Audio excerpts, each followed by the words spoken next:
PSM Makassar tak sekadar menang. Mereka mengirim pesan. Pada pekan ke-13 Super League 2025/26, pasukan Ramang menghajar PSBS Biak 5-0 di Stadion B.J. Habibie, Jumat tanggal 21 November tahun 2025. Sebuah skor yang bukan hanya soal 3 poin, tetapi tentang legitimasi level permainan. Dan di malam itu, satu nama berdiri paling tinggi, Alex Tanque. Sejak menit awal, tim asuhan Thomas Trucha tampil agresif. Tanque menjadi pusat orbit serangan. Pergerakannya menusuk jantung pertahanan PSBS yang dikomandoi Sandro Anibal. Tekanan intens membuat lini belakang lawan kehilangan bentuk. Menit ke-15, Tanque membuka pesta. Finishing klinisnya mengubah dominasi menjadi keunggulan. Gol itu seperti membuka keran. Babak pertama ditutup dengan gol Mufli Hidayat pada menit 45+1. Namun babak kedua benar-benar menjadi panggung sang bomber Brasil. Menit 63, gol kedua. Menit 72, hat-trick. Publik Parepare bergemuruh. PSM belum berhenti. Victor Detan melengkapi kemenangan menjadi 5-0 pada menit ke-85. 4 gol kini dikoleksi Tanque musim ini. Ia bukan hanya top skor sementara tim, tetapi simbol bahwa lini depan PSM kembali menemukan taringnya. Trucha puas, tapi belum selesai. Thomas Trucha tidak larut dalam euforia. Ia melihat kemenangan besar ini sebagai proses, bukan puncak. Tentu kami berharap bisa mendapatkan 3 poin, dan mengontrol permainan membuat peluang itu lebih besar, ujar pelatih asal Ceko itu.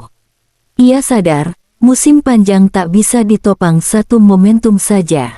Waktu kami memang singkat, tetapi kami bekerja keras dalam latihan. Saya percaya kondisi kami berada di jalur yang tepat. Dan, jalur yang tepat, itu kini memasuki babak baru. Boboev datang, kompetisi internal dimulai. Di tengah euforia kebangkitan Tanque, kabar kedatangan Seridin Boboev memberi dimensi berbeda. Penyerang timnas Tajikistan itu memberi sinyal terbang ke Indonesia lewat unggahan Instagramnya, Kamis tanggal 5 Februari tahun 2026. Ia bertolak dari Dushanbe menggunakan somon air, tanda kuat bahwa proses administrasi hampir rampung. Kedatangan Boboev bukan ancaman bagi Tanque. Justru sebaliknya, ini legitimasi ambisi PSM. Trucha sejak awal menegaskan ia mencari keseimbangan, bukan sekadar pelapis. Luka Cumik adalah salah satu pemain yang kami datangkan. Saya percaya kami masih berusaha mendatangkan 2 pemain lagi. Boboev adalah opsi serbaguna, bisa bermain sebagai striker, winger, hingga gelandang serang. Artinya, PSM kini memiliki variasi skema. Jika Tanque adalah finisher klasik dengan fisik kuat dan naluri predator, Boboev menawarkan mobilitas dan fleksibilitas taktik. Kompetisi internal di lini depan tak terhindarkan. Dan bagi tim yang ingin naik level, persaingan sehat adalah syarat mutlak. Legitimasi itu soal kedalaman. PSM musim ini sempat goyah. Ketajaman tak konsisten. Transisi belum rapi. Kedalaman skuad dipertanyakan. Kini, gambaran mulai berubah. Tanque sedang panas. Boboev segera merapat. Lagator disiapkan memperkuat keseimbangan lini tengah. Trucha bahkan secara spesifik mengincar pemain bertahan berkaki kanan yang fleksibel, bisa bermain di 2 sisi maupun sebagai gelandang bertahan. Kami sedang mencoba mendatangkan pemain bertahan berkaki kanan yang bisa bermain di kedua sisi, dan juga bisa digunakan sebagai gelandang bertahan, jelasnya.